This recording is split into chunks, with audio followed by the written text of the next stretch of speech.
ನಮಸ್ಕಾರ ಸ್ನೇಹಿತರೆ, ಇವತ್ತಿನ ವಿಡಿಯೋಲಿ ನಾನು ಹೆರೆಟಿಕ್ ಅನ್ನೋ ಸೈಕಾಲಜಿಕಲ್ ಹಾರರ್ ಮೂವಿಯನ್ನ ಎಕ್ಸ್ಪ್ಲೈನ್ ಮಾಡ್ತೀನಿ. ಒಂದೇ ಮನೆಯಲ್ಲಿ ಒಬ್ಬ ವಯಸ್ಸಾದ ವ್ಯಕ್ತಿಯ ಜೊತೆ ತಗ್ಲಾಕೊಂಡಿರೋ ಇಬ್ರು ಹುಡುಗಿಯರ ಕತೆ ಇದು.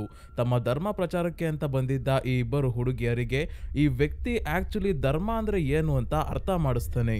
ಸುಮ್ನೆ ಬಾಯಲ್ಲಿ ಹೇಳಲ್ಲ, ಹೇಗೆಲ್ಲ ಈ ಇಬ್ಬರು ಹುಡುಗಿಯರಿಗೆ ಟಾರ್ಚರ್ ಕೊಡ್ತಾನೆ. ಮನೆಯಿಂದ ತಪ್ಪಿಸ್ಕೊಂಡು ಹೋಗೋಕೆ ಬಿಡ್ದಲೆ ಒಳಗೆ ಇಡ್ಕೊಂಡು ಇವರ ಮೇಲೆ ದಾಳಿ ಮಾಡಿದಾಗ ಇಬ್ಬರು ಹುಡುಗಿಯರು ತಪ್ಪಿಸ್ಕೊಳ್ಳೋಕೆ ತುಂಬಾನೇ ಪ್ರಯತ್ನ ಪಡ್ತಾರೆ. ಕೊನೆಗೂ ಈ ಹುಡುಗಿಯರು ಮನೆಯಿಂದ ಹೊರಗೆ ಬರ್ತಾರ, ಇಲ್ಲ ಮನೆಯಲ್ಲೇ ಲಾಕ್ ಆಗಿ ಸಾವನ್ನಪ್ತಾರ ಅಂತ ಈ ಮೂವಿಯ ಸ್ಟೋರಿಯಲ್ಲಿ ನೋಡೋಣ. ಈ ಮೂವಿ ಕ್ರಿಟಿಕ್ಸ್ಗೆ ಮತ್ತೆ ತುಂಬಾನೇ ಆಡಿಯನ್ಸ್ಗೆ ಇಷ್ಟ ಆಗಿದೆ, ಆದ್ರೆ ಕೆಲವರಿಗೆ ಮೂವಿಯಲ್ಲಿ ಧರ್ಮದ ಬಗ್ಗೆ ಹೇಳಿರೋದು ಇಷ್ಟ ಆಗಿಲ್ಲ. ಈ ರೀತಿ ಮೂವಿ ನೋಡೋಕೆ ಇಷ್ಟ ಇದೆಯಾ ಇಲ್ವಾ ಅಂತ ಸ್ನೇಹಿತರೆ ನೀವೇ ಡಿಸೈಡ್ ಮಾಡಿ. ವಿಡಿಯೋ ನೋಡೋದನ್ನ ಮುಂದುವರಿಸಿ ಅಂತ ಹೇಳ್ತಾ, ಚಾನಲ್ಗೆ ನೀವಿನ್ನು ಸಬ್ಸ್ಕ್ರೈಬ್ ಆಗಿಲ್ಲ ಅಂದ್ರೆ ದಯವಿಟ್ಟು ಸಬ್ಸ್ಕ್ರೈಬ್ ಆಗಿ, ಮತ್ತೆ ಪಕ್ಕದಲ್ಲೇ ಇರೋ ನೋಟಿಫಿಕೇಶನ್ ಬೆಲ್ ಐಕನ್ ಕೂಡ ಆನ್ ಮಾಡಿ. ಈ ಮೂವಿಯ ಸ್ಟಾರ್ಟಿಂಗ್ ಅಲ್ಲಿ ಸಿಸ್ಟರ್ ಬಾನ್ಸ್ ಮತ್ತೆ ಸಿಸ್ಟರ್ ಪ್ಯಾಕ್ಸ್ಟನ್ ಅನ್ನೋ ಇಬ್ರು ಮಿಷನರೀಸ್ ನ ತೋರಿಸ್ತಾರೆ. ಅಂದ್ರೆ ಇವರು ತಮ್ಮ ಧರ್ಮವನ್ನ ಪ್ರಮೋಟ್ ಮಾಡೋಕೆ ಮನೆ ಮನೆಗೆ ಹೋಗಿ ಕ್ರಿಶ್ಚಿಯನ್ ಧರ್ಮದ ಮೇಲೆ ತಾವು ಇಟ್ಟಿರೋ ನಂಬಿಕೆಯನ್ನ ಜನರಿಗೂ ತಿಳಿಸಿ ಅವರನ್ನ ಕನ್ವರ್ಟ್ ಮಾಡ್ಕೊಳ್ಳೋಕೆ ಟ್ರೈ ಮಾಡ್ತಾರೆ. ಇವರು ಬಂದಿರೋದು the Jesus Christ of later day saints ಅನ್ನೋ ಚರ್ಚ್ ಇಂದ. ಇವರನ್ನ ಮೋರ್ಮೋನ್ಸ್ ಅಂತ ಕೂಡ ಕರೀತಾರೆ. ಸಿಂಪಲ್ ಆಗಿ ಹೇಳ್ಬೇಕು ಅಂದ್ರೆ ಕ್ರಿಶ್ಚಿಯನ್ ಧರ್ಮದಲ್ಲಿ ಇರೋ ಒಂದು ಭಾಗ ಈ ಮೋರ್ಮೋನ್ಸ್ ಅಂತಾನೆ ಹೇಳ್ಬೋದು. ಇವರು ಕ್ರಿಶ್ಚಿಯನ್ ಧರ್ಮವನ್ನ ಪಾಲಿಸೋದ್ರ ಜೊತೆಗೆ ತಮ್ಮದೇ ಆದ ಕೆಲವೊಂದು ರೂಲ್ಸ್ ಮತ್ತೆ ನಂಬಿಕೆಯನ್ನ ಇಟ್ಕೊಂಡಿರ್ತಾರೆ. ಈ ಚರ್ಚ್ ನ ಶುರು ಮಾಡಿದ ವ್ಯಕ್ತಿಯ ಹೆಸರು ಜೋಸೆಫ್ ಸ್ಮಿತ್ ಅಂತ. 1830ರಲ್ಲಿ ಶುರು ಆಗಿದ್ದು ಈ ಮೋರ್ಮೋನ್ಸ್ ಅನ್ನೋ ಕಾನ್ಸೆಪ್ಟ್. ಸೊ ಈಗ ಪರಿಸ್ಥಿತಿ ಯಾವ ರೀತಿ ಇದೆ ಅಂದ್ರೆ, ಬಾನ್ಸ್ ಮತ್ತೆ ಪ್ಯಾಕ್ಸ್ಟನ್ ಇಬ್ರು ಕ್ರಿಶ್ಚಿಯನ್ ಧರ್ಮದ ಬಗ್ಗೆ ಹೇಳೋಕೆ ಬಂದಿದ್ದಾರೆ. ಆದ್ರೆ ತುಂಬಾನೇ ಜನ ಕ್ರಿಶ್ಚಿಯನ್ ಧರ್ಮ ಇರ್ಲಿ ಯಾವ ಧರ್ಮವನ್ನ ಕೂಡ ನಂಬೋದಿಲ್ಲ. ಹಾಗಾಗಿ ಇವರ ಬಗ್ಗೆ ಕೆಲವು ಹುಡುಗಿಯರು ತಮಾಷೆ ಮಾಡ್ಕೊಂಡು ಓಡಾಡ್ತಿದ್ದಾರೆ. ರೋಡಲ್ಲಿ ಸಿಕ್ಕವ್ರಿಗೆಲ್ಲ ಇವರು ಜೀಸಸ್ ಬಗ್ಗೆ ಕೇಳೋಕೆ ಇಂಟ್ರೆಸ್ಟ್ ಇದೆಯಾ ಅಂತ ಕೇಳ್ತಾ ಹೋಗ್ತಾ ಇದ್ದಾರೆ. ಆದ್ರೆ ಯಾರು ಇವ್ರನ್ನ ತಿರುಗೂ ನೋಡ್ತಿಲ್ಲ. ಹಾಗಾಗಿ ಈಗ ಇವ್ರಿಗೆ ಯಾರ್ಯಾರ ಮನೆಗೆ ಹೋಗ್ಬೇಕು ಅಂತ ಇವ್ರಿಗೆ ಲಿಸ್ಟ್ ಕೊಟ್ಟು ಕಳ್ಸಿದ್ದಾರೆ. ಎಲ್ಲರ ಮನೆಗೆ ಹೋಗಿ ಬಂದಾದ್ಮೇಲೆ ಲಿಸ್ಟ್ ಅಲ್ಲಿರೋ ಕೊನೆ ಹೆಸರು ರೀಡ್ ಅನ್ನೋ ವ್ಯಕ್ತಿಯ ಮನೆ ಹತ್ರ ಬರ್ತಾರೆ. ಇಬ್ಬರ ಸೈಕಲ್ ನ ಗೇಟ್ ಗೆ ಸೇರಿಸಿ ಲಾಕ್ ಹಾಕಿ ಮನೆಯ ಡೋರ್ ಅನ್ನ ನಾಕ್ ಮಾಡ್ತಾರೆ. ಇದೇ ಸಮಯಕ್ಕೆ ಮಳೆ ಬರೋಕೆ ಶುರು ಆಯ್ತು. ಮನೆಯ ಒಳಗಿಂದ ರೀಡ್ ಬಂದು ಇವರಿಬ್ಬರನ್ನ ಪರಿಚಯ ಮಾಡ್ಕೊಂಡಾದ್ಮೇಲೆ ಬಾಗಿಲಲ್ಲೇ ನಿಂತ್ಕೊಂಡು ತಮ್ಮ ಧರ್ಮದ ಬಗ್ಗೆ ಇವರಿಬ್ರು ಹೇಳ್ತಾ ಇರೋದ್ರಿಂದ ರೀಡ್ ಇವರನ್ನ ಮನೆ ಒಳಗೆ ಬನ್ನಿ, ಮಳೆಯಲ್ಲಿ ಯಾಕೆ ನಿಂತ್ಕೊಂಡಿದ್ದೀರಾ ಅಂತ ಕರೀತಾನೆ. ಆದ್ರೆ ನಿಮ್ ಮನೆಯಲ್ಲಿ ಯಾರಾದ್ರೂ ಹೆಣ್ಮಕ್ಳು ಇದಾರಾ, ಇಲ್ಲ ಹೆಂಡತಿ ಏನಾದ್ರೂ ಇದ್ರೆ ಮಾತ್ರ ನಾವು ಬರೋದು, ಇಲ್ಲ ಅಂದ್ರೆ ನಾವು ಸೇಫ್ಟಿಗೋಸ್ಕರ ಮನೆ ಒಳಗೆ ಬರೋಕಾಗಲ್ಲ ಅಂತ ಇವರು ಹೇಳ್ತಾರೆ. ಅದಕ್ಕೇನಂತೆ ನನ್ನ ಹೆಂಡತಿ ಮನೆಯಲ್ಲೇ ಇದ್ದಾಳೆ, ಒಳಗೆ ಬನ್ನಿ, ಅವಳು ಬ್ಲೂಬೆರಿ ಪೈನ ತಯಾರಿಸ್ತಾ ಇದ್ದಾಳೆ, ತಿನ್ನಿರುವಂತೆ ಅಂತ ಮನೆ ಒಳಗೆ ಕರ್ಕೊಂಡ್ ಬಂದು ಇವರ ಕೋಟ್ ನ ಇಸ್ಕೊಂಡು ಒಳಗೆ ಇಡೋಕೆ ಹೋಗ್ತಾನೆ. ನಂತರ ವಾಪಸ್ ಬಂದು ಇವರೆಲ್ಲ ಕುತ್ಕೊಂಡು ಮಾತಾಡ್ಬೇಕಾದ್ರೆ ಇವರು ತಮ್ಮ ಚರ್ಚ್ ಬಗ್ಗೆ ಮತ್ತೆ ಮೋರ್ಮೋನ್ಸ್ ಬಗ್ಗೆ ಹೇಳ್ತಾ ಇದ್ದಾರೆ. ಆದ್ರೆ ರೀಡ್ಸ್ಗೆ ಮೊದ್ಲೇ ಇದೆಲ್ಲ ಗೊತ್ತು. ಹೇಗೆ ಅಂದ್ರೆ ಬೈಬಲ್ ತರಾನೇ ಬುಕ್ ಆಫ್ ಮೋರ್ಮೋನ್ ಕೂಡ ಇದೆ. ಈ ಬುಕ್ ನ ಓದಿ ಮೋರ್ಮೋನ್ಸ್ ಬಗ್ಗೆ ಎಲ್ಲಾ ತಿಳ್ಕೊಂಡಿದ್ದಾನೆ ರೀಡ್ಸ್. ಹೀಗೆ ಮಾತಾಡ್ಬೇಕಾದ್ರೆ ಬಾರ್ನ್ಸ್ ಮತ್ತೆ ಪ್ಯಾಕ್ಸ್ಟನ್ ಇಬ್ರು ತಮ್ಮ ಪರ್ಸನಲ್ ವಿಷಯ ಎಲ್ಲ ಹೇಳೋಕೆ ಶುರು ಮಾಡಿದಾಗ ಬಾರ್ನ್ಸ್ ತನ್ನ ತಂದೆ ಸಾವನ್ನಪ್ಪಿರೋದ್ರ ಬಗ್ಗೆ ಹೇಳ್ಬೇಕಾದ್ರೆ ಪ್ಯಾಕ್ಸ್ಟನ್ ಹೇಳ್ತಾ ಇದ್ದಾಳೆ, ಇವಳು ಸಾವನ್ನಪ್ಪಿದ ನಂತರ ಚಿಟ್ಟೆ ಆಗಿ ಮತ್ತೆ ಹುಟ್ಟಿ ಬಂದು ತನ್ನನ್ನ ಪ್ರೀತಿಸೋರ ಕೈ ಮೇಲೆ ಕುತ್ಕೋಬೇಕು ಅಂತ. ಈ ವಿಷಯ ನೆನ್ಪಿಡ್ಕೊಳ್ಳಿ ಸ್ನೇಹಿತರೆ, ಮೂವಿಯ ಕ್ಲೈಮ್ಯಾಕ್ಸ್ ಅಲ್ಲಿ ಮತ್ತೆ ಇದರ ಬಗ್ಗೆ ಮಾತಾಡೋಣ. ನಂತರ ರೀಡ್ಸ್ ನಿಮಗೆ ಪಾಲಿಗಮಿ ಬಗ್ಗೆ ಏನನ್ಸುತ್ತೆ ಅಂತ ಕೇಳ್ತಾನೆ. ಅದೇ ಒಬ್ಬ ವ್ಯಕ್ತಿಗೆ 2-3 ಜನ ಹೆಂಡ್ತಿರಿರ್ತಾರಲ್ಲ ಅದು. ಬಾರ್ನ್ಸ್ ಹೇಳ್ತಾಳೆ, ಆಗ ನಮ್ಮ ಕಮ್ಯುನಿಟಿಯಲ್ಲಿ ತುಂಬಾನೇ ಕಡಿಮೆ ಜನ ಇದ್ರಲ್ಲ, ಅದಕ್ಕೆ ಜನಸಂಖ್ಯೆ ಜಾಸ್ತಿ ಆಗ್ಲಿ ಅಂತ 2-3 ಜನರನ್ನ ಮದುವೆ ಆಗೋದಕ್ಕೆ ಅವಕಾಶ ಇತ್ತು.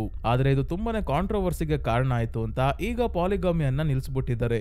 ಈ ರೀತಿ ಕಾನ್ಸೆಪ್ಟ್ ಈಗ ಇಲ್ಲ ಅಂತ. ನಾನು ಹೇಳೋ ಮಾತಿಗೆ ನೀವು ಬೇಜಾರ್ ಮಾಡ್ಕೋಬೇಡಿ ಅಂತ ಮಾತನ್ನ ಶುರು ಮಾಡಿದ್ದ ರೀಡ್ಸ್, ನನ್ನ ಪ್ರಕಾರ ಜೋಸೆಫ್ ಸ್ಮಿತ್ಗೆ ಮದುವೆ ಆಗಿದ್ರು ಕೂಡ ಬೇರೆ ಮಹಿಳೆಯರ ಜೊತೆ ಸಂಬಂಧ ಬೆಳೆಸಿದ್ದ, ಹಾಗಾಗಿ ತನ್ನ ತಪ್ಪನ್ನ ಮುಚ್ಕೊಳ್ಳೋಕೋಸ್ಕರ ಈ ಪಾಲಿಗಮಿ ಅಂದ್ರೆ ಒಂದಕ್ಕಿಂತ ಜಾಸ್ತಿ ಮದುವೆ ಆಗೋದು ತಪ್ಪೇನೂ ಇಲ್ಲ ಅಂತ ಹೇಳಿದ್ದ. ಆದ್ರೆ ಯೋಚನೆ ಮಾಡೋ ವಿಷಯ ಏನಂದ್ರೆ, ದೇವರು ಹೇಳೋ ವಿಚಾರಗಳನ್ನ ಪಾಪಿ ಮನುಷ್ಯ ತನಿಗೆ ಬೇಕಾದಂಗೆ ಚೇಂಜ್ ಮಾಡ್ಕೊಂಡು ಜನರಿಗೆಲ್ಲ ಹೇಳ್ತಾ ಬಂದ್ರೆ ಅದು ದೇವರು ಹೇಳಿದ ಮಾತನ್ನ ತಿರ್ಚಿ ಹೇಳ್ದಂಗೆ ಅಲ್ವಾ ಅಂತ ಹೇಳ್ತಾನೆ ರೀಡ್ಸ್. ಮತ್ತೆ ರೀಡ್ಸ್ ತುಂಬಾನೇ ವರ್ಷಗಳಿಂದ ಥಿಯಾಲಜಿ ಸ್ಟಡಿ ಮಾಡ್ತಾ ಇರ್ತಾನೆ. ಅಂದ್ರೆ ಧರ್ಮಗಳ ಬಗ್ಗೆ, ದೇವರ ಬಗ್ಗೆ ತಿಳ್ಕೊಳ್ಳೋದು.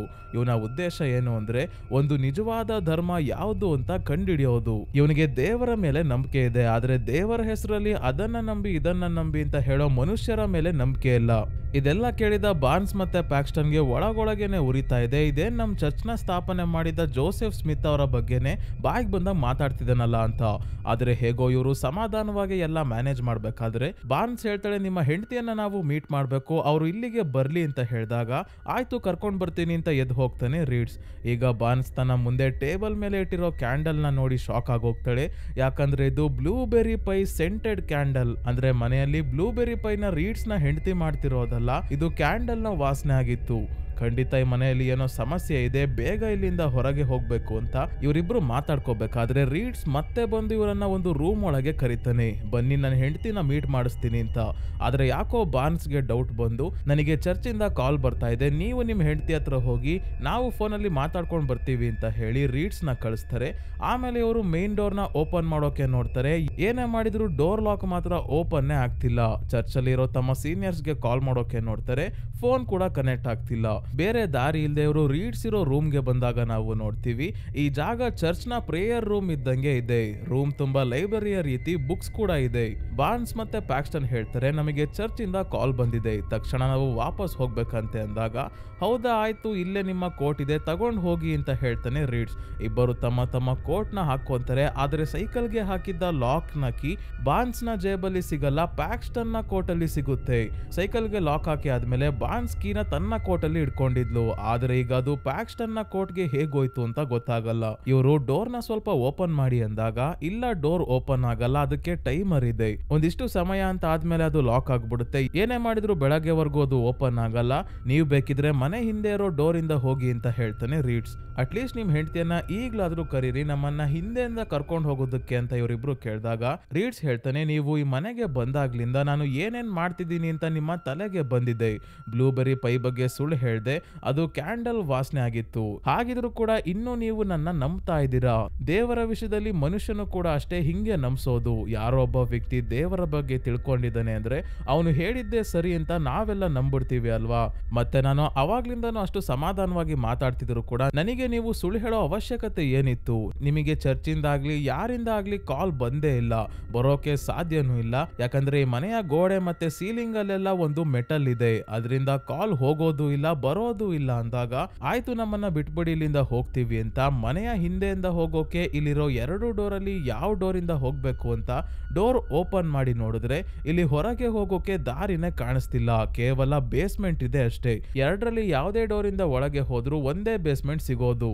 ಆದ್ರೆ ಇವರಿಬ್ರು ಹೊರಗೆ ಹೋಗೋಕೆ ಸಹಾಯ ಮಾಡ್ಬೇಕು ಅಂದ್ರೆ ಮೊದಲು ನಾನು ಹೇಳೋ ಮಾತನ್ನ ನೀವು ಕೇಳಬೇಕು ಅಂತ ಹೇಳಿ ರೀಡ್ಸ್ ಮೊನೋಪಲಿ ಬೋರ್ಡ್ ಗೇಮ್ ನ ಹಿಸ್ಟ್ರಿಯನ್ನ ಧರ್ಮಗಳಿಗೆ ಕಂಪೇರ್ ಮಾಡ್ತಾ ಎಕ್ಸ್ಪ್ಲೈನ್ ಮಾಡೋಕೆ ಶುರು ಮಾಡ್ತಾನೆ. ಏನಂದ್ರೆ ಈ ಮೊನೋಪಲಿ ಗೇಮ್ ನ ಮಾಡಿದ್ದು ಪಾರ್ಕರ್ ಬ್ರದರ್ಸ್ 1935ರಲ್ಲಿ. ಇದು 47 ಭಾಷೆಗಳಲ್ಲಿ ಟ್ರಾನ್ಸ್ಲೇಟ್ ಆಗಿದೆ, 114 ದೇಶಗಳಲ್ಲಿ ಇದು ಮಾರಾಟ ಆಗುತ್ತೆ. ಆದ್ರೆ ಇದೇ ಮೊನೋಪಲಿಯ ರೀತಿ ಇರೋ ಬೋರ್ಡ್ ಗೇಮ್ ನ ಇವ್ರಿಗಿಂತ ಮುಂಚೆ 1904ರಲ್ಲೇ ಎಲಿಜಬೆತ್ ಮ್ಯಾಗಿ ಅನ್ನೋ ಮಹಿಳೆ ರೆಡಿ ಮಾಡಿದ್ರು. ಇವರಿಂದ ಈ ಗೇಮ್ ನ ಕಾನ್ಸೆಪ್ಟ್ ಕದ್ದು ಮೊನೋಪಲಿ ಮಾಡಿದ್ದು. ಆಮೇಲೆ ಇದೇ ಮೊನೋಪಲಿ ಬೋರ್ಡ್ ಗೇಮ್ ನ ಸ್ವಲ್ಪನೇ ಚೇಂಜ್ ಮಾಡಿ ಸೇಲ್ ಮಾಡೋಕೆ ಶುರು ಮಾಡಿದ್ರು. ಆದ್ರೆ ಎಲಿಜಬೆತ್ ಮ್ಯಾಗಿಗೆ ಸಿಗ್ಬೇಕಾಗಿದ್ದ ಗೌರವ ಸಮ್ಮಾನ ಏನು ಅವ್ರಿಗೆ ಸಿಗ್ಲೇ ಇಲ್ಲ. ಅದೇ ರೀತಿ ಅಂದ್ರೆ ಈ ಮೊನೋಪಲಿ ಬೋರ್ಡ್ ಗೇಮ್ಸ್ ನ ರೀತಿನೇ ಕೆಲವು ಧರ್ಮಗಳಲ್ಲೂ ಕೂಡ ಆಗಿದೆ. ಫಾರ್ ಎಕ್ಸಾಂಪಲ್ ಈಗ ಜುಡಾಯಿಸಂ, ಕ್ರಿಶ್ಚಿಯಾನಿಟಿ ಮತ್ತೆ ಇಸ್ಲಾಂ ಬಗ್ಗೆ ಇವನು ಕಂಪೇರ್ ಮಾಡ್ತಾನೆ. ಯಾಕಂದ್ರೆ 3 ಧರ್ಮದವರು ಒಬ್ಬ ದೇವರನ್ನ ಮಾತ್ರ ನಂಬೋದು. ಈ 3 ಧರ್ಮಗಳಲ್ಲಿ ಎಲ್ಲದಕ್ಕಿಂತ ಹಳೆ ಧರ್ಮ ಜುಡಾಯಿಸಂ. ಆದ್ರೆ ತುಂಬಾನೇ ಪಾಪ್ಯುಲರ್ ಆಗಿದ್ದು ಕ್ರಿಶ್ಚಿಯಾನಿಟಿ ಮತ್ತೆ ಇಸ್ಲಾಂ ಧರ್ಮ. ಜುಡಾಯಿಸಂ ಅನ್ನ ಫಾಲೋ ಮಾಡೋರು ಯಾಕೆ ಕಡಿಮೆ ಇದ್ದಾರೆ ಅಂದ್ರೆ ಆ ಧರ್ಮದವರು ತಮ್ಮ ಧರ್ಮವನ್ನ ಅಡ್ವರ್ಟೈಸ್ ಮಾಡಲ್ಲ. ಬಾರ್ನ್ಸ್ ಮತ್ತೆ ಪ್ಯಾಕ್ಸ್ಟನ್ ರೀತಿ ಜನರ ಮನೆಯ ಬಾಗಿಲಿಗೆ ನಮ್ಮ ಧರ್ಮಕ್ಕೆ ಕನ್ವರ್ಟ್ ಆಗಿ ಅಂತ ಕೇಳ್ಕೊಳ್ಳಲ್ಲ. ಹಾಗಾಗಿ ಪ್ರಪಂಚದಲ್ಲಿ ಜುಡಾಯಿಸಂ ನ ಫಾಲೋ ಮಾಡೋರು ಕೇವಲ 0.2% ಜನ ಮಾತ್ರ. ಅದೇ ಕ್ರಿಶ್ಚಿಯನ್ ಅಲ್ಲಿ ಮತ್ತೆ ಇಸ್ಲಾಂ ಧರ್ಮದಲ್ಲಿ ಕೋಟಿಗಟ್ಲೆ ಜನ ಇದ್ದಾರೆ. ಮತ್ತೆ ಎಲ್ಲಾ ಧರ್ಮದಲ್ಲೂ ಒಂದಲ್ಲ ಒಂದು ರೀತಿ ಕಾಮನ್ ಆಗಿರೋ ಸ್ಟೋರೀಸ್ ನ ನಾವು ಕೇಳೇ ಇರ್ತೀವಿ. ಕ್ರಿಶ್ಚಿಯಾನಿಟಿ ಶುರು ಆಗೋಕ್ಕೂ ಮುಂಚೆನೆ ಬೇರೆ ಬೇರೆ ಧರ್ಮಗಳಲ್ಲೂ ಜೀಸಸ್ ನ ರೀತಿ ಸ್ಟೋರಿಗಳು ಇದೆ ಅಂತ ರೀಡ್ಸ್ ಬೇರೆ ಬೇರೆ ಧರ್ಮಗಳಲ್ಲಿ ಬರೋ ದೇವರನ್ನ ತೋರಿಸ್ತಾನೆ. ನಮ್ಮ ಹಿಂದೂ ಧರ್ಮದ ಶ್ರೀಕೃಷ್ಣನ ಬಗ್ಗೆ ಕೂಡ ಹೇಳ್ತಾನೆ, ಹೇಗೆ ದೇವರು ಭೂಮಿಯಲ್ಲಿ ಹುಟ್ಟಿ ಅದೇ ರೀತಿ ಮತ್ತೆ ಪುನರ್ಜನ್ಮ ಪಡ್ಕೊಂತಾರೆ ಅಂತ. ಇದಷ್ಟೇ ಅಲ್ಲ, ಹಿಂದೂ ಧರ್ಮಕ್ಕೆ ಸಂಬಂಧಪಟ್ಟ ವಸ್ತುಗಳನ್ನ ಕೂಡ ಇಲ್ಲಿ ನಾವು ನೋಡ್ಬೋದು. ದೇವರ ಫೋಟೋಗಳು ಜೊತೆಗೆ ನಟರಾಜ ಸ್ಟ್ಯಾಚು ಕೂಡ ರೀಡ್ಸ್ ಹತ್ರ ಇದೆ. ಸೊ ರೀಡ್ಸ್ ಇಲ್ಲಿ ಏನ್ ಹೇಳೋಕೆ ಹೊರಟಿದ್ದಾನೆ ಅಂದ್ರೆ ತುಂಬಾನೇ ಧರ್ಮಗಳು ಕ್ರಿಶ್ಚಿಯಾನಿಟಿಗಿಂತ ಮುಂಚೆಯಿಂದಾನು ಇದಾವೆ. ಅವುಗಳಲ್ಲೂ ಸೇಮ್ ಜೀಸಸ್ ನ ರೀತಿ ಸ್ಟೋರೀಸ್ ಇದೆ. ಒಂದು ಧರ್ಮದಿಂದ ಇನ್ನೊಂದು ಧರ್ಮಕ್ಕೆ ತುಂಬಾನೇ ಕನೆಕ್ಷನ್ಸ್ ಇರ್ಬೋದು ಅಂತ ಹೇಳ್ತಾ ಇದ್ದಾನೆ. ಈ ವಿಷಯ ಎಲ್ಲ ಹೇಳಿ ನಿಮಗೆ ದೇವರ ಮೇಲೆ ಎಷ್ಟು ನಂಬಿಕೆ ಇದೆಯೋ ಅದರ ಬೇಸಿಸ್ ಮೇಲೆ ಇಲ್ಲಿರೋ 2 ಡೋರ್ಗಳಲ್ಲಿ ಒಂದನ್ನ ಓಪನ್ ಮಾಡ್ಕೊಂಡು ಹೊರಗೆ ಹೋಗಿ ಅಂತ ಹೇಳಿ ಒಂದು ಡೋರ್ ಮೇಲೆ ಬಿಲೀಫ್, ಇನ್ನೊಂದು ಡೋರ್ ಮೇಲೆ ಡಿಸ್ಬಿಲೀಫ್ ಅಂತ ಬರೀತಾನೆ. ಅಂದ್ರೆ ನಂಬಿಕೆ ಅಪನಂಬಿಕೆ. ಪ್ಯಾಕ್ಸ್ಟನ್ ಮೊದಲು ಇಲ್ಲಿಂದ ತಪ್ಪಿಸ್ಕೊಳ್ಳೋಕೆ ರೀಡ್ಸ್ ಹೇಳಿದ್ದೆಲ್ಲ ಸರಿ, ನಾನು ಒಪ್ಕೊಂತೀನಿ, ನನಗೆ ದೇವರ ಮೇಲೆ ನಂಬಿಕೆ ಇಲ್ಲ ಅಂತ ಡಿಸ್ಬಿಲೀಫ್ ಡೋರ್ ಹತ್ರ ಹತ್ರ ಹೋಗಿ ನಿಂತ್ಕೊಂತಾಳೆ. ಅದೇ ಬಾರ್ನ್ಸ್ ಬಿಲೀಫ್ ಡೋರ್ ಹತ್ರ ಹೋಗ್ತಾಳೆ, ಯಾಕಂದ್ರೆ ಇವಳಿಗೆ ಗೊತ್ತಾಗಿದೆ ರೀಡ್ಸ್ ತಮ್ಮ ಮೇಲೆ ಏನೋ ಎಕ್ಸ್ಪೆರಿಮೆಂಟ್ ಮಾಡ್ತಿದ್ದಾನೆ, ಮತ್ತೆ ನಾವು ಯಾವ ಡಿಸಿಷನ್ ತಗೊಂತೀವಿ ಅನ್ನೋದನ್ನ ಅಬ್ಸರ್ವ್ ಮಾಡ್ತಿದ್ದಾನೆ. ಹಾಗಾಗಿ ನನಗೆ ದೇವರಲ್ಲಿ ಇನ್ನು ನಂಬಿಕೆ ಇದೆ. ಎಲ್ಲಾ ಧರ್ಮಗಳಲ್ಲೂ ಸಿಮಿಲರ್ ಸ್ಟೋರೀಸ್ ಇರೋದೇನೋ ಸರಿ, ಆದ್ರೆ ವಿಭಿನ್ನವಾಗಿರೋ ಕಥೆಗಳು ಕೂಡ ಇದಾವೆ. ಅವುಗಳನ್ನ ಬಿಟ್ಟು ನೀನ್ ಹೇಳ್ತಿರೋದೇ ಸರಿ ಅಂತ ಪ್ರೂವ್ ಮಾಡೋಕೆ ನಿನಗೆ ಬೇಕಾದ ವಿಷಯಗಳನ್ನ ಆರಿಸ್ಕೊಂಡು ಧರ್ಮಗಳ ಬಗ್ಗೆ ನೀನೇನ್ ಅನ್ಕೊಂಡಿದ್ಯೋ ಅದನ್ನೇ ನಾವು ಕೂಡ ಅನ್ಕೊಳ್ಳೋ ಹಾಗೆ ಮಾಡ್ತಾ ಇದ್ಯಾ ಅಂತ ಬಾರ್ನ್ಸ್ ಹೇಳಿ ಪ್ಯಾಕ್ಸ್ಟನ್ ಕೂಡ ಬಿಲೀಫ್ ಡೋರ್ ಇಂದ ಬೇಸ್ಮೆಂಟ್ ಗೆನೋ ಕರ್ಕೊಂಡ್ ಬರ್ತಾಳೆ. ಆದ್ರೆ ಇಲ್ಲಿಂದ ಹೊರಗೆ ಹೋಗೋಕೆ ದಾರಿನೇ ಇಲ್ಲ. ಎರಡರಲ್ಲಿ ಯಾವ ಡೋರ್ ಓಪನ್ ಮಾಡ್ಕೊಂಡ್ ಬಂದಿದ್ರು ಇಲ್ಲಿಗೆನೆ ಬರ್ತಿದ್ರು. ಆದ್ರೆ ಇವ್ರಿಗೆ ಪಾಪ ಈ ವಿಷಯ ಈಗ ಗೊತ್ತಾಯ್ತು. ತಪ್ಪಿಸ್ಕೊಂಡ್ ಹೋಗೋಕೆ ಈಗ ಜಾಗ ಇಲ್ಲ. ಆದ್ರೆ ಬಾರ್ನ್ಸ್ ರೂಮ್ ಇಂದ ಪೇಜ್ ಕಟರ್ನ ಕತ್ಕೊಂಡ್ ಬಂದಿದ್ದಾಳೆ. ಇದನ್ನ ಪ್ಯಾಕ್ಸ್ಟನ್ಗೆ ಕೊಟ್ಟು ಸಮಯ ಬಂದಾಗ ರೀಡ್ಸ್ಗೆ ಇದರಿಂದ ಚುಚ್ಬಿಡು ಅಂತ ಹೇಳ್ತಾಳೆ ಬಾರ್ನ್ಸ್. ಇದೇ ಸಮಯಕ್ಕೆ ಯಾರೋ ಒಬ್ಳು ಮಹಿಳೆ ಮುಸ್ಕಾಕೊಂಡು ಬೇಸ್ಮೆಂಟ್ಗೆ ಬರ್ತಾಳೆ. ಇವಳ ಹತ್ರ ಬ್ಲೂಬೆರಿ ಪೈ ಕೂಡ ಇದೆ. ಇದನ್ನ ಈ ಮಹಿಳೆ ಟೇಬಲ್ ಮೇಲೆ ಇಟ್ಟು ವಿಚಿತ್ರವಾಗಿ ಬೆನ್ನಿನ ಹಿಂದೆ ನಮಸ್ಕಾರ ಮಾಡೋ ಹಾಗೆ ಕೈ ಜೋಡಿಸಿ ಕೆಳಗೆ ಕುತ್ಕೊಂತಾಳೆ. ಯಾರಪ್ಪ ಇದು, ಏನ್ ಕತೆ ಅಂತ ಬಾರ್ನ್ಸ್ ಮತ್ತೆ ಪ್ಯಾಕ್ಸ್ಟನ್ ಮಾತಾಡ್ಕೊಂತಾ ಇರೋದನ್ನ ಹೊರಗೆ ರೂಮ್ ಅಲ್ಲಿ ಕುತ್ಕೊಂಡು ಕೇಳಿಸ್ಕೊಂತಾ ಇದ್ದಾನೆ ರೀಡ್ಸ್. ಇವನ ಮುಂದೆ ಈ ಮನೆಯ ಒಂದು ಮಿನಿಯೇಚರ್ ಮಾಡೆಲ್ ಕೂಡ ಇದೆ. ಈಗ ಇವನು ಒಂದು ಡಿವೈಸ್ ಮುಖಾಂತರ ಬೇಸ್ಮೆಂಟ್ ಅಲ್ಲಿ ಇರೋ ಬಾರ್ನ್ಸ್ ಮತ್ತೆ ಪ್ಯಾಕ್ಸ್ಟನ್ಗೆ ಹೇಳ್ತಾನೆ, ನಿಮ್ಮ ಬಳಿ ಬಂದಿರೋ ಆ ಮಹಿಳೆ ಈಗ ಅವಳೇ ತಂದಿರೋ ಬ್ಲೂಬೆರಿ ಪೈನ ತಿನ್ನೋಕೆ ಶುರು ಮಾಡ್ತಾಳೆ. ಅದರಲ್ಲಿ ವಿಷ ಹಾಕಿದ್ದೀನಿ, ಅದನ್ನ ತಿಂತಿದ್ದಂಗೆ ಸಾಯ್ತಾಳೆ. ಸಾವನ್ನಪ್ಪಿ ಸ್ವಲ್ಪ ಹೊತ್ತಾದ್ಮೇಲೆ ಅವಳು ಮತ್ತೆ ಜೀವಂತವಾಗ್ತಾಳೆ. ಇಂಥ ಪವಾಡಕ್ಕೆ ನೀವಿಬ್ರು ಸಾಕ್ಷಿ ಆಗ್ಬೇಕು ಅಂತಾನೆ ಅಲ್ಲಿಗೆ ನಿಮ್ಮನ್ನ ಕಳ್ಸಿರೋದು. ಈ ರೀತಿ ಮಾಡೋದ್ರಿಂದ ನಿಜವಾದ ಆ ಒಂದು ಧರ್ಮ ಯಾವುದು ಅಂತ ನನಗೆ ಗೊತ್ತಾಗಿದೆ. ನಿಮಗೆ ಈಗ ಅರ್ಥ ಆಗ್ಬೇಕು ಅಷ್ಟೇ ಅಂತ ಹೇಳ್ತಾನೆ. ಇವನು ಹೇಳಿದ ರೀತಿ ಆ ಮಹಿಳೆ ಬ್ಲೂಬೆರಿ ಪೈನ ತಿಂದು ಹಿಂದೆನೆ ಸಾವನ್ನಪ್ತಾಳೆ. ಮತ್ತೆ ಅವಳು ಪುನರ್ಜನ್ಮ ಪಡ್ಕೊಳ್ಳೋದನ್ನೇ ಕಾಯ್ಬೇಕಾದ್ರೆ ಯಾರೋ ಮನೆಯ ಡೋರ್ ಬೆಲ್ ರಿಂಗ್ ಮಾಡ್ತಿರೋದ್ರಿಂದ ರೀಡ್ಸ್ ಹೋಗಿ ಡೋರ್ ತೆಗಿತಾನೆ. ಇಲ್ಲಿವರೆಗೂ ಡೋರ್ ಓಪನ್ ಆಗಲ್ಲ, ಟೈಮರ್ ಇದೆ ಅಂತ ಹೇಳ್ತಿದ್ನಲ್ಲ, ಅದು ನಿಜ ಸ್ನೇಹಿತರೆ. ಆದ್ರೆ ಟೈಮರ್ನ ಆಫ್ ಮಾಡಿ ಇವನು ಡೋರ್ ಓಪನ್ ಮಾಡ್ತಾನೆ. ಇಲ್ಲಿ ಬಂದಿರೋದು ಬೇರೆ ಯಾರು ಅಲ್ಲ, ಬಾರ್ನ್ಸ್ ಮತ್ತೆ ಪ್ಯಾಕ್ಸ್ಟನ್ ಇಬ್ರು ಇನ್ನೂ ಚರ್ಚ್ಗೆ ವಾಪಸ್ ಬಂದಿಲ್ಲ ಅಂತ ಅವರ ಸೀನಿಯರ್ ಕೆನಡಿ ಬಂದಿದ್ದಾರೆ. ನಮ್ ಚರ್ಚಿಂದ ಇಬ್ರು ಹುಡುಗಿಯರು ಇಲ್ಲಿಗೇನಾದ್ರೂ ಬಂದಿದ್ರ, ಅವರು ಯಾವ್ಯಾವ ಮನೆಗೆ ಹೋಗ್ಬೇಕಿತ್ತೋ ಅವರ ಮನೆಯಲ್ಲೆಲ್ಲ ಕೇಳ್ಕೊಂಡು ಕೊನೆಗೆ ಇಲ್ಲಿಗೆ ಬಂದೆ, ಇದು ಅವರ ಲಿಸ್ಟ್ ಅಲ್ಲಿ ಇದ್ದ ಕೊನೆ ಮನೆ ಆಗಿದೆ ಅಂದಾಗ, ಇಲ್ಲಪ್ಪ ನನಗೆ ಗೊತ್ತಿಲ್ಲ, ಯಾರು ನಮ್ಮ ಮನೆ ಹತ್ರ ಬಂದೇ ಇಲ್ಲ, ಅವ್ರು ನಾಪತ್ತೆ ಆಗಿರೋ ವಿಷಯ ಕೇಳಿ ತುಂಬಾನೇ ಬೇಜಾರಾಯ್ತು, ಆದಷ್ಟು ಬೇಗ ಆ ಹುಡುಗಿಯರು ನಿಮಗೆ ಸಿಗ್ಲಿ ಅಂತ ಹೇಳಿ ಕಳಿಸ್ತಾನೆ. ಅದೇ ಬೇಸ್ಮೆಂಟ್ ಅಲ್ಲಿ ಬಾರ್ನ್ಸ್ ಮತ್ತೆ ಪ್ಯಾಕ್ಸ್ಟನ್ ಜೋರಾಗಿ ಕಿರ್ಚ್ಕೊಂತಾ ಇದ್ದಾರೆ, ಯಾಕಂದ್ರೆ ಇವ್ರಿಗೆ ಗೊತ್ತಾಗಿದೆ ಕೆನಡಿ ಬಂದಿದ್ದಾರೆ ಅಂತ. ಆದ್ರೆ ರೀಡ್ಸ್ ಡೋರ್ ಲಾಕ್ ಮಾಡ್ಕೊಂಡಿರೋದ್ರಿಂದ ಶಬ್ದ ಹೊರಗೆ ಕೇಳ್ತಾ ಇಲ್ಲ. ಬಾರ್ನ್ಸ್ ಒಂದು ಪ್ಲಾನ್ ಮಾಡ್ತಾಳೆ. ಬೇಸ್ಮೆಂಟ್ ನ ಡೋರ್ ಕೆಳಗೆ ಸ್ವಲ್ಪ ಗ್ಯಾಪ್ ಇದೆ, ಹೊರಗೆ ಮ್ಯಾಚ್ ಬಾಕ್ಸ್ ಬಿದ್ದಿದೆ. ಇಬ್ರು ಕಾರ್ಪೆಟ್ ನ ಎಳೆದು ಕೊನೆಗೆ ಮ್ಯಾಚ್ ಬಾಕ್ಸ್ ನ ಒಳಗೆ ತಗೊಳಕ್ ಆಗ್ದಲೇ ಇದ್ದಾಗ ಬೆಂಕಿ ಕಡ್ಡಿ ಮಾತ್ರ ಎತ್ಕೊಂಡು ತಮ್ಮ ಕೋಟ್ಗೆ ಬೆಂಕಿ ಹಾಕಿ ಹೊಗೆ ಆಡ್ಸೋಕೆ ನೋಡ್ತಾರೆ. ಆದ್ರೆ ಇದೇ ಸಮಯಕ್ಕೆ ಪ್ಯಾಕ್ಸ್ಟನ್ ಗಮನಿಸ್ತಾಳೆ, ಇಲ್ಲೇ ಇದ್ದ ಆ ಮಹಿಳೆಯ ಡೆಡ್ ಬಾಡಿ ಸ್ವಲ್ಪ ಮೂವ್ ಆಗಿದೆ. ತಲೆ ಮೊದ್ಲು ಯಾವ ಕಡೆ ಟರ್ನ್ ಆಗಿತ್ತೋ ಆ ಸೈಡ್ ಅಲ್ಲಿ ಇಲ್ಲ, ಈಗ ಇನ್ನೊಂದು ಸೈಡ್ಗೆ ಟರ್ನ್ ಆಗಿದೆ. ಇದೆಲ್ಲ ನಿನ್ ಭ್ರಮೆ ಅಷ್ಟೇ ಬಾ ಅಂತ ಬಾರ್ನ್ಸ್ ಇವಳನ್ನ ಕರೆದು ಬೆಂಕಿ ಕಡ್ಡಿ ಹಚ್ಚಬೇಕಾದ್ರೆ ಹಿಂದೆನೆ ಜೀವಂತವಾಗಿರೋ ಆ ಮಹಿಳೆ ಬಂದು ರಕ್ತದ ವಾಂತಿ ಮಾಡ್ತಾಳೆ.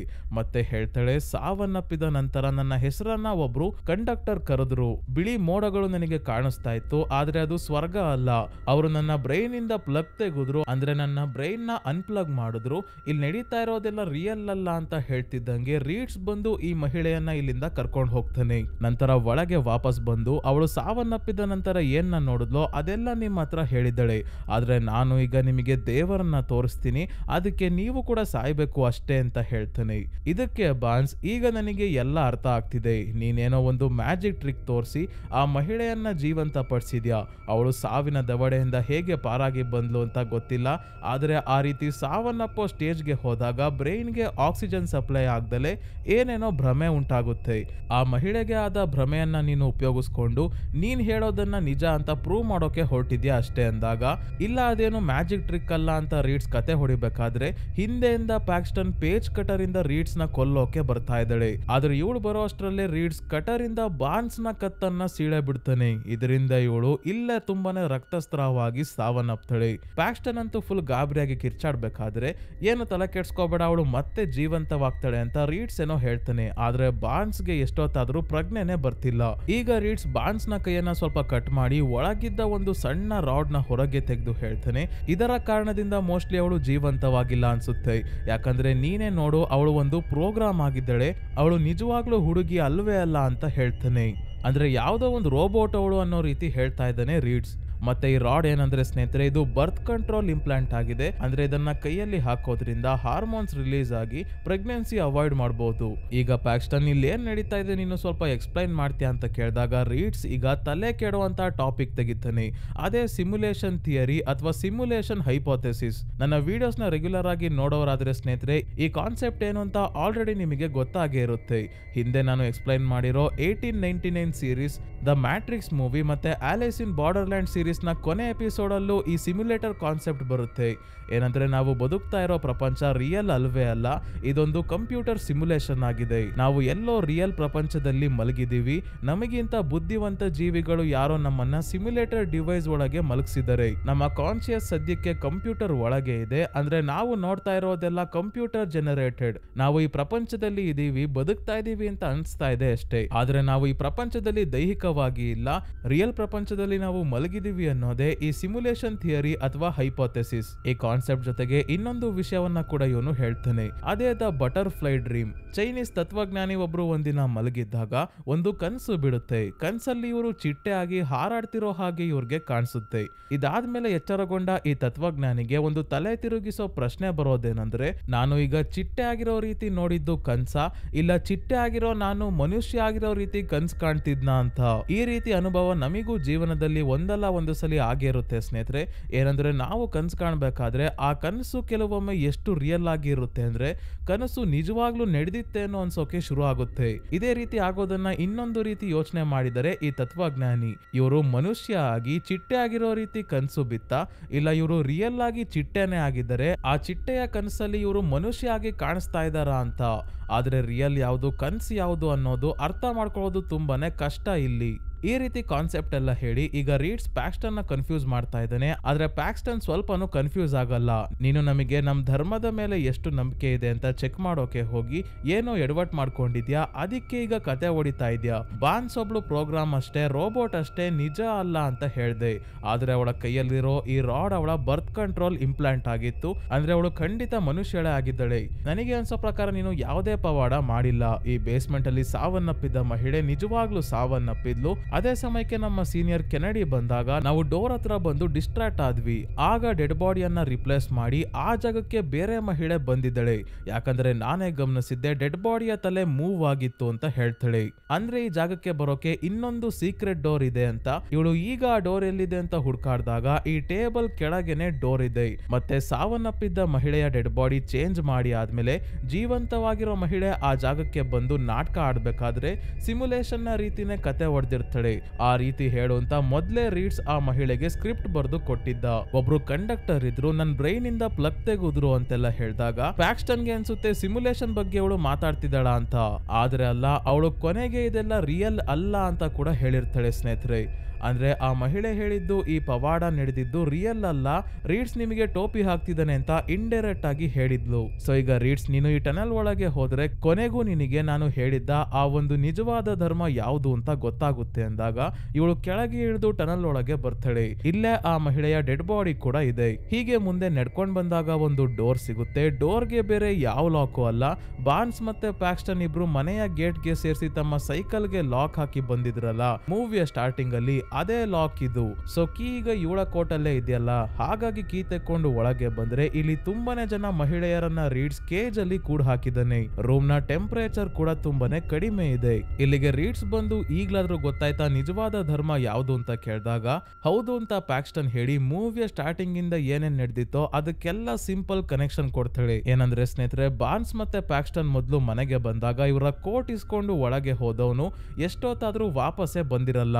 ಯಾಕೆಂದ್ರೆ ಇವರ ಕೋಟ್ ಅಲ್ಲಿ ಇದ್ದ ಸೈಕಲ್ ಲಾಕ್ ನ ಕೀ ಅನ್ನ ತೆಕ್ಕೊಂಡು ಹೊರಗೆ ಹೋಗಿ ಇವರ ಸೈಕಲ್ ನ ಬಚ್ಚಿಟ್ಟು ಬಂದಿರ್ತಾನೆ. ಯಾರೇ ಇವರನ್ನ ಹುಡ್ಕೊಂಡ್ ಬಂದ್ರು ಇವ್ರು ಎಲ್ಲಿದ್ದಾರೆ ಅಂತ ಗೊತ್ತಾಗಬಾರ್ದು ಅನ್ನೋದಕ್ಕೋಸ್ಕರ ಇವ್ನು ಅನ್ಕೊಂಡಂಗೆ ಆಗುತ್ತೆ. ಸೀನಿಯರ್ ಕೆನಡಿ ಬಂದಾಗ ಸೈಕಲ್ ಗೇಟ್ ಹತ್ರ ಇರಲ್ಲ, ಅದಕ್ಕೆ ವಾಪಸ್ ಹೋಗಿರ್ತಾರೆ. ರೀಡ್ ಸೈಕಲ್ ನ ಬಚ್ಚಿಟ್ಟು ಬಂದಾದ್ಮೇಲೆ ಕೀಯನ್ನ ಬೇಕು ಅಂತಾನೆ ಪ್ಯಾಕ್ಸ್ಟನ್ ನ ಕೋಟ್ ಒಳಗೆ ಹಾಕ್ತಾನೆ. ಸೈಕಲ್ ಲಾಕ್ ನ ಇಲ್ಲಿ ಇವನು ಇಟ್ಕೊಂಡಿರೋ ಮಹಿಳೆಯರಲ್ಲಿ ಒಬ್ಬರಿಗೆ ಡೋರ್ ಗೆ ಹಾಕೋಕೆ ಹೇಳಿರ್ತಾನೆ.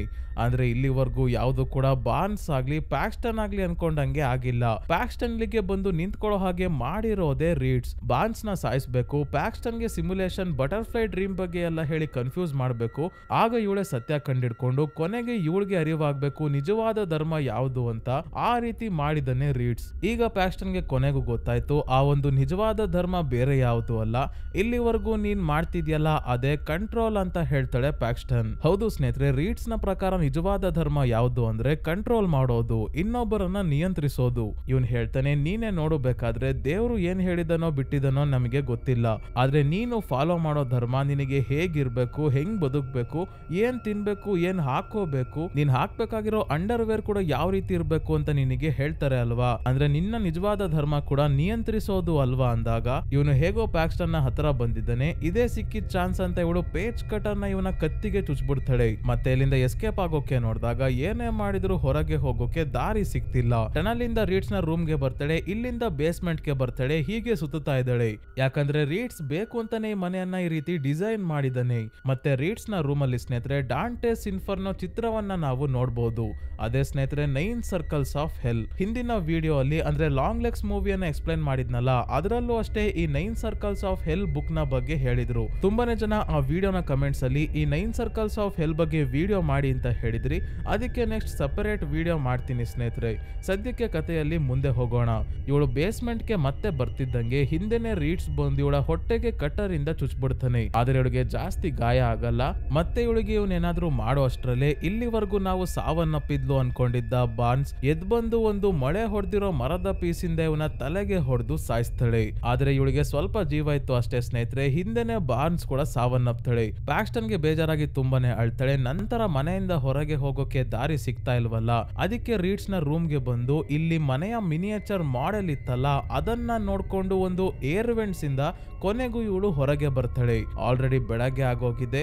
ಈಗ ಇವಳ ಕೈ ಮೇಲೆ ಒಂದು ಚಿಟ್ಟೆ ಬಂದು ಕೂತ್ಕೊಳ್ಳುತ್ತೆ. ಆದ್ರೆ ಹಿಂದೆನೆ ಇದು ಮಾಯ ಕೂಡ ಆಯ್ತು. ಸೊ ಸ್ನೇಹಿತರೆ, ಈ ಮೂವಿ ಇಲ್ಲಿಗೆ ಮುಗಿಯುತ್ತೆ.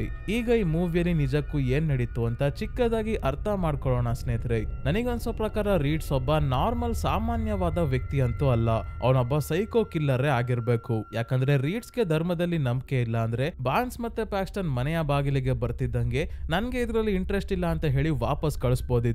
ಆದ್ರೆ ಇವನು ಇವರನ್ನ ಮನೆಯಲ್ಲಿ ಇಟ್ಕೊಂಡು ತುಂಬಾನೇ ಚೆನ್ನಾಗಿ ಪ್ಲಾನ್ ಮಾಡಿ ತುಂಬಾನೇ ಚಿತ್ರಹಿಂಸೆ ಕೊಟ್ಟು ತಾನ್ ಏನ್ ಹೇಳ್ಬೇಕು ಅಂತಿದ್ದಾನೋ ಅದನ್ನ ಡೈರೆಕ್ಟ್ ಆಗಿ ಹೇಳ್ದಲೆ ಇವರೇ ಅರ್ಥ ಮಾಡ್ಕೊಳ್ಳೋ ಹಾಗೆ ಮಾಡ್ತಾನೆ. ಮೊದ್ಲೇ ಇವರು ಮನೆಗೆ ಬರ್ತಿದ್ದಂಗೆ ಹೇಳ್ಬೋದಿತ್ತು, ನನಗೆ ನಿಮ್ಮ ಧರ್ಮದಲ್ಲೆಲ್ಲ ನಂಬಿಕೆ ಇಲ್ಲ, ನನ್ನ ಪ್ರಕಾರ ಧರ್ಮ ಅಂದ್ರೆ ಇನ್ನೊಬ್ಬರನ್ನ ನಿಯಂತ್ರಿಸೋದು, ಅದನ್ನ ನಾನು ನಂಬ್ತೀನಿ ಅಷ್ಟೇ, ಬೇರೆ ಯಾವ್ದನ್ನು ನಂಬಲ್ಲ ಅಂತ ವಾಪಸ್ ಕಳಿಸ್ಬೋದಿತ್ತು. ಆದ್ರೆ ಇಲ್ಲೇ ಹಿಡ್ಕೊಂಡು ಇವನು ಯಾವ ರೀತಿ ಪ್ಲಾನ್ ಮಾಡಿದ್ದ ಅಂತ ಮೂವಿಯಲ್ಲಿ ನಾವು ನೋಡಿದೀವಿ. ಎಲ್ಲಾ ಸ್ಟೇಜಸ್ ನ ಮುಖಾಂತರ ಹೋಗಿ ಕೊನೆಗೆ ಪ್ಯಾಕ್ಸ್ಟನ್ ತುಂಬಾನೇ ಮಹಿಳೆಯರಿರೋ ಜಾಗಕ್ಕೆ ಬಂದಾಗ ಅವಳಿಗೆ ಗೊತ್ತಾಗೋಯ್ತು ರೀಡ್ಸ್ ಅನ್ಕೊಂಡಿರೋ ಹಾಗೆ ಆ ಒಂದು ನಿಜವಾದ ಧರ್ಮ ಬೇರೆ ಯಾವುದು ಅಲ್ಲ, ಕಂಟ್ರೋಲ್ ಮಾಡೋದು ಅಂತ. ನನಗನ್ಸೋ ಪ್ರಕಾರ ರೀಡ್ಸ್ ಆ ರೂಮ್ ಅಲ್ಲಿ ತುಂಬಾನೇ ಮಹಿಳೆಯರನ್ನ ಕೇಜ್ ಅಲ್ಲಿ ಇಟ್ಕೊಂಡಿದ್ನಲ್ಲ, ಅವರನ್ನೆಲ್ಲ ಕೂಡ ಪ್ಯಾಕ್ಸ್ಟನ್ ನ ರೀತಿನೇ ಈ ಮನೆಯ ಒಳಗೆ ಕರ್ಕೊಂಡ್ ಬಂದಿದ್ದ ಅಂತ ಅನ್ಸುತ್ತೆ. ಅಂದ್ರೆ ಇಲ್ಲಿರೋ ಮಹಿಳೆಯರೆಲ್ಲ ಧರ್ಮವನ್ನ ನಂಬೋ ಅಂತವ್ರು. ಇವರು ಕೂಡ ಬಾರ್ನ್ಸ್ ಮತ್ತೆ ಪ್ಯಾಕ್ಸ್ಟನ್ ನ ರೀತಿ ಮನೆಗೆ ಬಂದಿದ್ರು ಅಂತ ಅನ್ಸುತ್ತೆ. ಅವರನ್ನ ಕೂಡ ಇಟ್ಕೊಂಡು ಅವ್ರಿಗೆ ಅರ್ಥ ಮಾಡಿಸಿದಾನೆ ಕಂಟ್ರೋಲ್ ಅನ್ನೋದು ನಿಜವಾದ ಧರ್ಮ ಅಂತ. ಈ ಎಲ್ಲಾ ಮಹಿಳೆಯರು ಅದನ್ನ ಅಕ್ಸೆಪ್ಟ್ ಮಾಡ್ಕೊಂಡು ಇವನು ಹೇಳೋದನ್ನ ಕೇಳ್ತಾ ಇದ್ದಾರೆ. ಅಂದ್ರೆ ಅವರನ್ನೆಲ್ಲ ಇವನು ಕಂಟ್ರೋಲ್ ಮಾಡ್ತಿರ್ತಾನೆ. ಅವ್ರಿಗೆ ಸರಿಯಾಗಿ ಊಟ ನೀರು ಕೊಡ್ದಂಗೆ ತುಂಬಾನೇ ಟೆಂಪರೇಚರ್ ಕಡಿಮೆ ಇರುವಂತ ರೂಮ್ ಅಲ್ಲಿ ಇಟ್ಟಿರೋದೆಲ್ಲ ನೋಡಿದ್ರೆ ಇವನೊಬ್ಬ ಸೈಕೋಪಾತ್ ಇರ್ಬೋದು ಅಂತ ನಮ್ಗೆ ಅನ್ಸುತ್ತೆ. ಇಲ್ಲಿ ರೀಡ್ಸ್ ಹೇಳೋದು ಕೆಲವೊಂದಷ್ಟು ನಿಜ ಅಂತ ಅನ್ಸಿದ್ರು ಕೂಡ ಇವನು ಧರ್ಮಗಳ ಬಗ್ಗೆ ಹೇಳುವಂತ ಒಂದಷ್ಟು ವಿಚಾರಗಳು ಮೂವಿ ನೋಡ್ತಿರೋ ಆಡಿಯನ್ಸ್ ಗೆ ಒಂದು ಸ್ವಲ್ಪ ಇಷ್ಟ ಆಗಲ್ಲ. ಕಾರಣ ಏನಂದ್ರೆ ಧರ್ಮಗಳು ನಮ್ಮನ್ನ ಕಂಟ್ರೋಲ್ ಮಾಡ್ತಿರ್ಬೋದು, ದೇವರು ಹೇಳೋ ವಿಚಾರಗಳನ್ನ ಮನುಷ್ಯ ತಿರ್ಚಿ ಮರ್ಚಿ ಹೇಳ್ತಾನೂ ಇರ್ಬೋದು, ತನಿಗೆ ಬೇಕಾದ ಹಾಗೆ ರೂಲ್ಸ್ ಮತ್ತೆ ರೆಗ್ಯುಲೇಷನ್ಸ್ ನ ತಂದಿರ್ಬೋದು. ಆದ್ರೆ ಒಂದು ವಿಷಯ ಏನಂದ್ರೆ ಧರ್ಮಗಳಲ್ಲಿ ಕೆಲವೊಂದು ರೂಲ್ಸ್ ಇರೋದು ಒಳ್ಳೇದೇ ಅಂತ ಅನ್ಸುತ್ತೆ. ಹೇಗೆ ನಮ್ಮ ದೇಶದಲ್ಲಿ ಡೆಮೋಕ್ರಸಿ ಇದ್ರೂ ಕೂಡ ಕೆಲವೊಂದಷ್ಟು ನಿಯಮಗಳಿರೋದ್ರಿಂದ ನಾವು ಹಿಡಿತದಲ್ಲಿ ಇರ್ತೀವಿ. ಅದೇ ರೀತಿ ಧರ್ಮಗಳು ಇರ್ಲಿಲ್ಲ ಅಂದಿದ್ರೆ ಮನುಷ್ಯ ಆದವನು ಮನ್ಸಿಗೆ ಬಂದಿದ್ ಮಾಡ್ತಿದ್ನೇನೋ ಅಂತ ಕೂಡ ಅನ್ಸುತ್ತೆ. ಈ ಮೂವಿಯನ್ನ ನೋಡಿ ಆದ್ಮೇಲೆ ನಿಮ್ಗೆ ಈ ವಿಚಾರದ ಬಗ್ಗೆ ಏನ್ ಅನ್ಸುತ್ತೆ, ಧರ್ಮಗಳ ಬಗ್ಗೆ ಏನ್ ಅನ್ಸುತ್ತೆ ಅಂತ ಸ್ನೇಹಿತರೆ ಕಮೆಂಟ್ ಮಾಡಿ ತಿಳಿಸಿ. ಇನ್ನ ಮೂವಿಯ ಎಂಡಿಂಗ್ ಬಗ್ಗೆ ಕೂಡ ಸ್ನೇಹಿತರೆ ತುಂಬಾನೇ ಥಿಯರೀಸ್ ಇದೆ. ಒಂದೇನಂದ್ರೆ ಮೂವಿಯಲ್ಲಿ ತೋರಿಸಿರೋ ಹಾಗೆ ಹ್ಯಾಪಿ ಎಂಡಿಂಗ್ ಆಗಿರ್ಬೋದು ಅಂತ. ಅಂದ್ರೆ ಪ್ಯಾಕ್ಸ್ಟನ್ ಮನೆಯಿಂದ ಹೊರಗೆ ತಪ್ಪಿಸ್ಕೊಂಡ್ ಬಂದಾದ್ಮೇಲೆ ಇವಳ ಕೈ ಮೇಲೆ ಒಂದು ಚಿಟ್ಟೆ ಬಂದು ಕುತ್ಕೊಳ್ಳುತ್ತೆ. ಅದು ಮೋಸ್ಟ್ಲಿ ಬಾರ್ನ್ಸ್ ಆಗಿರ್ಬೋದು. ಮೂವಿಯ ಸ್ಟಾರ್ಟಿಂಗ್ ಅಲ್ಲಿ ಪ್ಯಾಕ್ಸ್ಟನ್ ಹೇಳಿರ್ತಾಳೆ ತಾನು ಸಾವನ್ನಪ್ಪಿದ ನಂತರ ಚಿಟ್ಟೆ ಆಗಿ ಬಂದು ತನ್ನನ್ನ ಪ್ರೀತಿಸೋರ ಕೈ ಮೇಲೆ ಕುತ್ಕೋಬೇಕು ಅಂತ. ಇದನ್ನ ಕೇಳಿಸ್ಕೊಂಡಿದ್ದ ಬಾರ್ನ್ಸ್ ಕೂಡ ಚಿಟ್ಟೆ ಆಗಿ ಬದಲಾಗಿ ಬಂದು ಇವಳ ಕೈ ಮೇಲೆ ಕುತ್ಕೊಂಡಿರ್ಬೋದು. ಅಂದ್ರೆ ಸಾವನ್ನಪ್ಪಿದ ವ್ಯಕ್ತಿ ಪುನರ್ಜನ್ಮ ಪಡ್ಕೊಂಡ್ ಬರೋದು ಇದೆ, ಅಥವಾ ಸಾವಿನ ದಿನ ನಂತರ ಏನೋ ಒಂದು ಇದೆ ಅನ್ನೋದು ಇಲ್ಲಿ ಸ್ಪಷ್ಟವಾಗಿ ಗೊತ್ತಾಗುತ್ತೆ. ರೀಡ್ಸ್ ಹೇಳಿದ ರೀತಿ ಸಿಮ್ಯುಲೇಷನ್ ಥಿಯರಿ ಎಲ್ಲ ಸುಳ್ಳಾಗಿರ್ಬೋದು. ಪ್ಯಾಕ್ಸ್ಟನ್ ಬೇಸ್ಮೆಂಟ್ ಅಲ್ಲೇ ಸಾವನ್ನಪ್ಪಿರ್ಬೋದು. ಯಾಕಂದ್ರೆ ರೀಡ್ಸ್ ಇವಳ ಹೊಟ್ಟೆಯನ್ನ ಕಟರ್ ಇಂದ ಕಟ್ ಮಾಡಿರ್ತಾನೆ. ಆಗ ಮೋಸ್ಟ್ಲಿ ಪ್ಯಾಕ್ಸ್ಟನ್ ಸಾವನ್ನಪ್ಪಿರ್ಬೋದು. ಯಾಕಂದ್ರೆ ರೀಡ್ಸ್ ಇವಳ ಹೊಟ್ಟೆಯನ್ನ ಕಟ್ ಮಾಡಿದ ನಂತರ ಸಾವನ್ನಪ್ಪಿದ್ದ ಬಾನ್ಸ್ ಮತ್ತೆ ಎದ್ದು ಬಂದು ರೀಡ್ಸ್ ನ ತಲೆಗೆ ಹೊಡೆಯೋ ರೀತಿ ಕಾಣಿಸಿರುತ್ತೆ. ಅಂದ್ರೆ ಮೊದ್ಲೇ ಅವಳಿಗೆ ಸ್ವಲ್ಪ ಜೀವ ಇತ್ತು ಅಂದ್ರೆ ರೀಡ್ಸ್ಗೆ ಅದು ಮೊದ್ಲೇ ಗೊತ್ತಾಗ್ಬೇಕಾಗಿತ್ತಲ್ಲ, ಇವಳು ಖಂಡಿತ ಸಾವನ್ನಪ್ಪಿದ್ಲು ಅಂತ ರೀಡ್ಸ್ ಕೂಡ ಅನ್ಕೊಂಡಿದ್ದ. ಈ ಥಿಯರಿ ಏನಾದ್ರೂ ನಿಜ ಆಗಿದ್ರೆ ಪ್ಯಾಕ್ಸ್ಟನ್ ಸಾವನ್ನಪ್ಪಿರ್ತಾಳೆ, ಇವಳ ಜೊತೆಗೆ ರೀಡ್ಸ್ ಕೂಡ ಸಾವನ್ನಪ್ಪಿರ್ಬೋದು. ಯಾಕಂದ್ರೆ ಅವನ ಕತ್ತಿಗೂ ಕೂಡ ಇವಳು ಪೇಜ್ ಕಟರ್ ಇಂದ ದಾಳಿ ಮಾಡಿದ್ಲು. ಇದಾದ್ಮೇಲೆ ಇವಳು ಹೊರಗೆ ಬರೋದು, ಇವಳ ಕೈ ಮೇಲೆ ಚಿಟ್ಟೆ ಬಂದು ಕುತ್ಕೊಳ್ಳೋದೆಲ್ಲ ಇವಳ ಬ್ರೈನ್ಗೆ ಆಕ್ಸಿಜನ್ ಸರಿಯಾಗಿ ಸಪ್ಲೈ ಆಗದಲೆ ಭ್ರಮೆ ಉಂಟಾಗಿರ್ಬೋದು ಅಂತ ಕೂಡ ಕೆಲವರು ಹೇಳ್ತಾರೆ. ಸೊ ಈ ಎಂಡಿಂಗ್ ನ ಬಗ್ಗೆ ನಿಮ್ಗೆ ಏನನ್ಸುತ್ತೆ ಅಂತ ಸ್ನೇಹಿತರೆ ಕಮೆಂಟ್ಸ್ ಅಲ್ಲಿ ಹೇಳಿ. ಮತ್ತೆ ನಿಮ್ಮದೇ ಆದ ಯಾವ್ದಾದ್ರು ಬೇರೆ ಥಿಯರಿ ಇದ್ರೆ ಅದನ್ನು ಕೂಡ ಕಮೆಂಟ್ಸ್ ಅಲ್ಲಿ ಮಿಸ್ ಮಾಡದೆ ತಿಳಿಸಿ. ಈ ವಿಡಿಯೋ ಇಷ್ಟ ಆಗಿದ್ರೆ ಲೈಕ್ ಮಾಡಿ, ಚಾನಲ್ಗೆ ಸಬ್ಸ್ಕ್ರೈಬ್ ಆಗೋದನ್ನ ಮರಿಬೇಡಿ. ಇದೇ ರೀತಿಯ ವಿಡಿಯೋವಿನೊಂದಿಗೆ ಮತ್ತೆ ನಿಮ್ಮನ್ನ ಭೇಟಿ ಆಗ್ತೀನಿ. ಧನ್ಯವಾದಗಳು.